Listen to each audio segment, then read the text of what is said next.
শনিবার সকাল সন্ধ্যায় কেউ যদি এই দোয়াটি 100 বার পড়ে, আমি আল্লাহর কসম করে বলছি আল্লাহ সুবহানাহু ওয়া তাআলা তাকে এত টাকা পয়সা, এত ধন দৌলত দেবেন যা সে রাখার জন্য করে জায়গা পাবে না, সে কল্পনাও করতে পারবে না, তার আশেপাশে মানুষও কল্পনা করতে পারবে না। আল্লাহ সুবহানাহু ওয়া তাআলা তাকে এত ধন সম্পদ, এত টাকা পয়সা দিচ্ছে। শুধু তাই নয়, কেউ যদি মনের আশা পূর্ণ করাতে পারছেন না, ঋণের চাপের কারণে আপনি মানুষের সামনে যেতে পারছেন না, যে উদ্দেশ্যে আমলটি করবেন আল্লাহ সুবহানাহু ওয়া তাআলা সে উদ্দেশ্য পূর্ণ করে দেবেন। যদি আপনি নিয়ম মেনে সঠিকভাবে সঠিক পদ্ধতিতে সকাল সন্ধ্যায় এই দোয়াটি পড়তে পারেন, আল্লাহ সুবহানাহু ওয়া তাআলা আপনাকে ধন সম্পদ বাড়িয়ে দিবেন। দিন দিন আপনার ধন সম্পদ বৃদ্ধি হতেই থাকবে, যা আপনি অবাক হয়ে যাবেন। আপনি আমলটি সকাল সন্ধ্যায় করবেন, আপনি পরের দিন থেকে ফলাফল ইনশাআল্লাহ পাবেন, আপনি সুসংবাদও শুনতে পাবেন। তাই বলছি, না টেনে সম্পূর্ণ ভিডিও দেখার অনুরোধ রইল। যারা এখনও চ্যানেলটি সাবস্ক্রাইব করেননি, প্লিজ সাবস্ক্রাইব করে পাশে থাকবেন। আগে বলে রাখছি, আজকের আমলটি এক সাহাবী দ্বারা প্রমাণিত রয়েছে, হাদিস দ্বারা প্রমাণিত রয়েছে, এক সাহাবী আমল করে ফলাফল পেয়েছে। তাই বলছি, আপনাদের যার যেটা প্রয়োজন, জীবনে যদি টাকা পয়সার অভাব অনটন দূর হচ্ছে না, তাহলে আজকে আমলটি আপনার জন্য। আমরা দেখতে পাই যে অনেকে কম পরিশ্রম করে, কম কাজ করে, কম সময় ব্যবহার করে, কিন্তু সে যেন কীভাবে সাফল্যতা পেয়ে যায়, সে যেন কীভাবে ধনী হয়ে যাচ্ছে, তার ধন সম্পদ দিন দিন বৃদ্ধি হয়ে যাচ্ছে। কিন্তু অনেকে এমন আছেন, দিন রাত পরিশ্রম করেন, মাথার ঘাম পায়ে ফেলেন, তবুও যেন তার ভাগ্যের চাকা খুলছে না, তবুও যেন তার অভাব অনটন ঘর থেকে দূর হচ্ছে না, তবুও যেন সে সাফল্যতা পাচ্ছে না। সাফল্যতা, বিফলতা সবকিছুই আল্লাহ সুবহানাহু ওয়া তাআলার তরফ থেকে হয়ে থাকে। আল্লাহ রাব্বুল আলামিন যাকে ইচ্ছা তাকে অটল ধন সম্পদের মালিক বানিয়ে দেন, যাকে ইচ্ছা তাকে পরীক্ষায় ফেলেন, যাকে ইচ্ছা তাকে আল্লাহ রাব্বুল আলামিন সম্পদ দিয়ে পরীক্ষা করেন, আবার না দিয়েও পরীক্ষা করে থাকেন। এটা আল্লাহ সুবহানাহু ওয়া তাআলার ইচ্ছা। যদি আমাদের জীবনে অভাব অনটন চারদিক থেকে ঘিরে রাখে, তাহলে রাসূল সাল্লাল্লাহু আলাইহি ওয়াসাল্লামও শিখিয়ে গেছেন যে কিভাবে চাইলে আল্লাহ রাব্বুল আলামিন আমাদেরকে দেবেন এবং আমাদের অভাব অনটন দূর করে থাকবেন। আল্লাহ রাব্বুল আলামিন কুরআনে বলেন, উদউনি আস্তাজিব লাকুম, তোমরা আমাকে ডাকো, আমি তোমাদের ডাকে সাড়া দেব। আর রাসূল সাল্লাল্লাহু আলাইহি ওয়াসাল্লাম হাদিসে আরও বলেন, যখন কোনো বান্দা আল্লাহ সুবহানাহু ওয়া তাআলার কাছে দুহাত তুলেন, আল্লাহ সুবহানাহু ওয়া তাআলা ওই বান্দার দু হাতকে খালি হাতে ফেরত দিতে লজ্জাবোধ করেন। তিনি কখনোই কোনো বান্দাকে খালি হাতে ফেরত দিতে তিনি জানেন না, তিনি কখনোই ফেরত দেন না। দোয়ার শক্তিটা এতটাই যে আল্লাহ সুবহানাহু ওয়া তাআলা আপনাকে দেবেই। একটি হাদিস রয়েছে, আপনার ভাগ্য পরিবর্তন করতে পারে কেবল দোয়ার মাধ্যমে। দোয়াই কেবল পারে একজন মানুষের ভাগ্য পরিবর্তন করতে। সঠিক নিয়মে দোয়া করলে আল্লাহ কখনোই তা ফেরত দেন না, খালি হাতেও কখনোই তিনি ফেরত দিতে জানেন না। আল্লাহ তাআলার কাছে যত চাইবেন আল্লাহ তাআলা তত খুশি হন। যদি না চান তাহলে আল্লাহ সুবহানাহু ওয়া তাআলা রাগান্বিত হয়। আর কেউ যদি আল্লাহ তাআলার উপরে ভরসা করে, তাওয়াক্কুল করে, আল্লাহ তাআলা তার জন্য যথেষ্ট হয়ে যান। মানে যথেষ্ট, বুঝতে পেরেছেন? আপনি যদি আল্লাহর উপরে তাওয়াক্কুল করেন, বিশ্বাস করেন, আল্লাহ আপনার জন্য যথেষ্ট। আপনার কি লাগবে, আপনার কি প্রয়োজন, সবকিছু আল্লাহ সুবহানাহু ওয়া তাআলাই আপনাকে দেবে। আপনি আমল করছেন, অবশ্যই বিশ্বাস রাখবেন আমল দ্বারা ফলাফল পাবো। কারণ আমল এমন একটি ইবাদত যে আপনি আমল করেছেন তা কবুল হয়েছে নিশ্চিত। কারণ আপনি নামাজ পড়েছেন, হয়তো কোথাও ভুল করলে সে নামাজ কবুল করা হয় না, বিপরীতে আপনি গুনাহগার হয়ে যাবেন। কিন্তু আপনি আমল করছেন, নিয়মগুলো সব মেনেছেন, আমল করছেন, 100% গ্যারান্টি। আল্লাহর কসম করে বলছি আপনার আমল কবুল হয়েছে, যদি আপনি এই কয়েকটি শর্ত আপনি যদি মেনে থাকেন। যেমন হচ্ছে, আপনি আমল করছেন, তাড়াহুড়া করছেন যে আল্লাহ আমার দোয়া কেন কবুল হচ্ছে না। যদি এমনটা মনে করেন, আপনার দোয়া কখনোই কবুল হবে না। আমি প্রথমে বলছি আমল কবুল হয়। দ্বিতীয়ত হচ্ছে, আপনি আমল করছেন, পাপ কাজ করছেন, আপনার আমল কবুল হবেন না।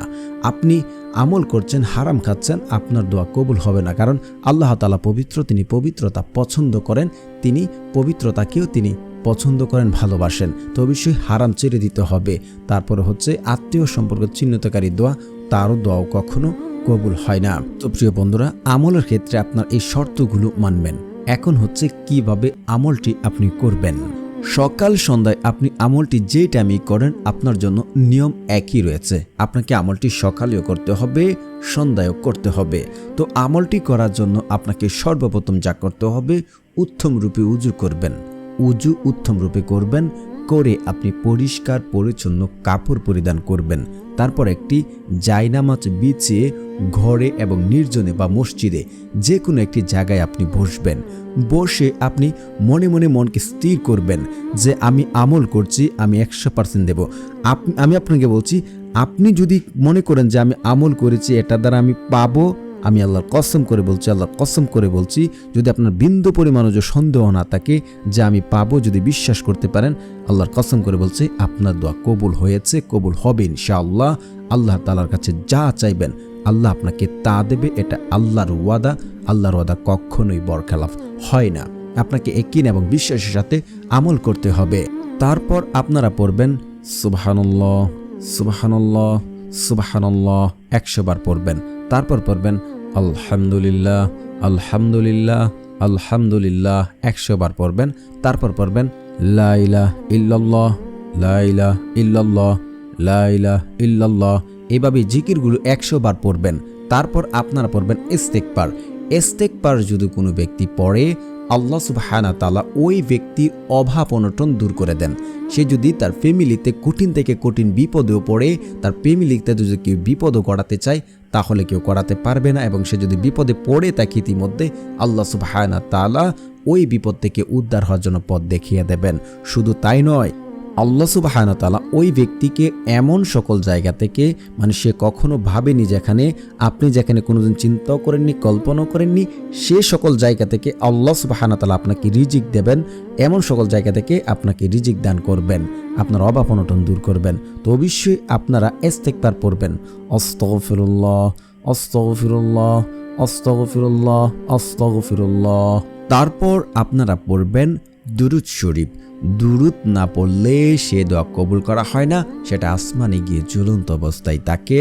আপনি যতই কিছুই করেন, যদি দুরুদ না পড়েন রাসূল সাল্লাল্লাহু আলাইহি ওয়াসাল্লামের উপরে, আপনার দোয়া কবুল করা হবে না। তো অবশ্যই আপনারা দুরুদ পড়ে নেবেন। যারা পারেন না আমার সাথে সাথে পড়ে নিন। আল্লাহুম্মা সাল্লি আলা মুহাম্মাদ ওয়া আলা আলি মুহাম্মাদ কামা সাল্লাইতা আলা ইব্রাহিম ওয়া আলা আলি ইব্রাহিম ইন্নাকা হামিদুম মাজিদ। اللهم بارك على محمد وعلى آل محمد كما باركت على إبراهيم وعلى آل إبراهيم إنك حميد مجيد। তারপর আপনারা একবার আয়াতুল কুরসি পড়বেন।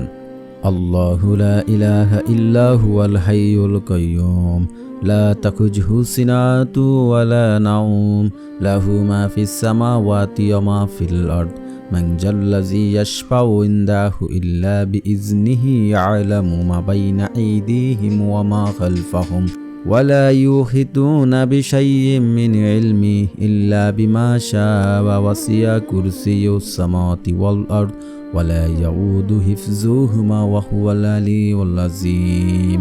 তারপর আপনারা একবার সূরা ফাতিহা পড়বেন। বিসমিল্লাহির রহমানির রহিম আলহামদুলিল্লাহি রাব্বিল আলামিন আর রহমানির রহিম মালিকি ইয়াউমিদ্দিন ইয়াকা না'বুদু ওয়া ইয়াকা নাস্তাঈন ইহদিনাস সিরাতাল মুস্তাকিম সিরাতাল লাযিনা আন'আমতা আলাইহিম গায়রিল মাগদুবি আলাইহিম ওয়ালাদ-দাল্লিন আমিন। তারপর আপনারা পড়বেন 10 বার সূরা ইখলাস। বিসমিল্লাহির রহমানির রহিম কুল হুয়াল্লাহু আহাদ আল্লাহুস সামাদ লাম ইয়ালিদ ওয়া লাম ইউলাদ ওয়া লাম ইয়াকুল লাহু কুফুয়ান আহাদ। তারপর এই দোয়াটি আপনারা 100 বার পড়ে নেবেন। তো প্রিয় দর্শক, যারা আমার চ্যানেলটি সাবস্ক্রাইব করবেন তাদেরও মনের আশা পূর্ণ হবে, কারণ যাদের মন ভালো তারা অন্যদেরকে সহযোগিতা করেন এবং আল্লাহ সুবহানাহু ওয়া তাআলা তাদের মনের আশা পূর্ণ করেন। দোয়াটি হচ্ছে সুবহানাল্লাহি ওয়া বিহামদিহি সুবহানাল্লাহিল আলিয়্যিল আযীম ওয়া বিহামদিহি আস্তাগফিরুল্লাহ। এভাবে আপনার 100 বার পড়বেন। এই দোয়াটি এক সাহাবী পড়েছিলেন। এক সাহাবী রাসূল সাল্লাল্লাহু আলাইহি ওয়াসাল্লামের কাছে এসে বলেন, হে আল্লাহ রাসূল, আমি অভাবে আছি, আমাকে অভাবমুক্তর ব্যবস্থা করে দিন। তখন এই দোয়াটি শিখিয়ে দেন এবং বেশ কিছুদিন পরে এসে বলে, হে আল্লাহ রাসূল, আল্লাহ আমাকে এত ধন সম্পদ দিচ্ছেন যে আমি রাখার জন্য জায়গা পাচ্ছি না, কোথায় ওঠাবো, কোথায় রাখবো। তো প্রিয় বন্ধুরা, আপনারা বিশ্বাসের সাথে একিনের সাথে আমলটি করেন, ইনশাআল্লাহ আপনারাও ফলাফল পাবেন।